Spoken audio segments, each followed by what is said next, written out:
14 फरवरी का दिन भारत के इतिहास में काला दिन माना जाता है, क्योंकि आज ही के दिन पुलवामा हमले में देश के 40 जाबाज शहीद हो गए थे।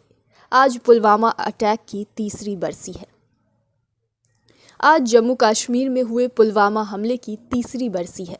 14 फरवरी 2019 को जम्मू श्रीनगर राष्ट्रीय राजमार्ग से करीब 2500 जवानों को लेकर 78 बसों में सीआरपीएफ का काफिला गुजर रहा था। सड़क पर उस दिन भी सामान्य आवाजाही थी।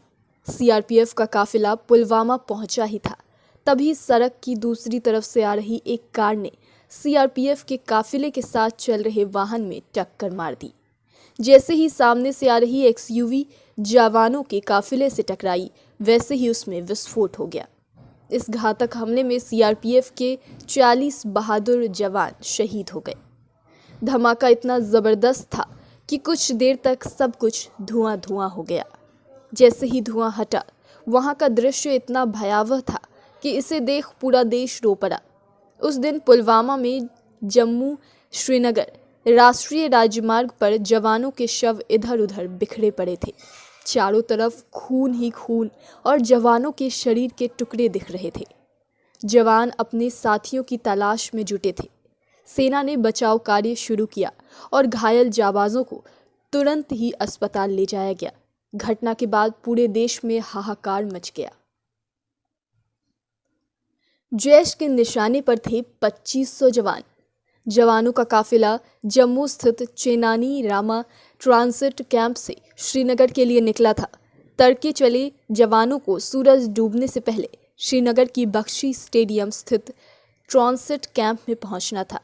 ये सफ़र करीब 332 किलोमीटर लंबा था। सुबह 3:30 बजे से जवान सफ़र कर रहे थे। 78 बसों में 2500 जवान को लेकर काफिला जम्मू से रवाना हुआ था, लेकिन पुलवामा में जैश के आतंकियों ने इन जवानों को निशाना बना लिया, जिसमें कई जवान शहीद हो गए। जवानों के इस काफिले में कई जवान छुट्टी करके ड्यूटी पर वापस लौटे थे। वहीं बर्फबारी की वजह से जो जवान श्रीनगर जाने वाले थे, वो भी इस काफिले में बसों में सवार थे। जैश सभी 2500 जवानों को निशाना बनाना चाहता था। जैश ने टेक्स्ट मैसेज भेजकर हमले की जिम्मेदारी ली थी।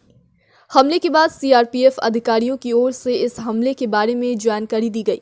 उन्होंने उस समय बताया कि काफिले में करीब 70 बसें थीं और इसमें एक बस हमले की चपेट में आ गया। काफिला जम्मू से श्रीनगर की तरफ जा रहा था। चौंकाने वाली बात ये थी कि आतंकी संगठन जैश ने टेक्स्ट मैसेज भेजकर हमले की जिम्मेदारी ली थी। जैश ने ये मैसेज कश्मीर की न्यूज़ एजेंसी जीएनएस को भेजा था। जैश ने लिया था रालनीपोरा एनकाउंटर का बदला। पुलवामा के अवंतीपोरा से सीआरपीएफ जवानों को लेकर बस गुजर रही थी। ठीक उसी समय एक कार बस से जा टकराई। ये कार पहले से ही हाईवे पर खड़ी थी। जैसे ही बस वहां पर पहुंची, जोरदार धमाका हुआ। जिस जगह पर यह हमला हुआ, वहां से श्रीनगर की दूरी बस करीब 33 किलोमीटर थी और काफिले को पहुंचने में बस घंटे भर का ही समय बचा था। धमाका इतना जोरदार था कि जवानों के शरीर के चिथड़े तक उड़ गए। इस हमले की जैश की ओर से लिया गया बदला माना गया है।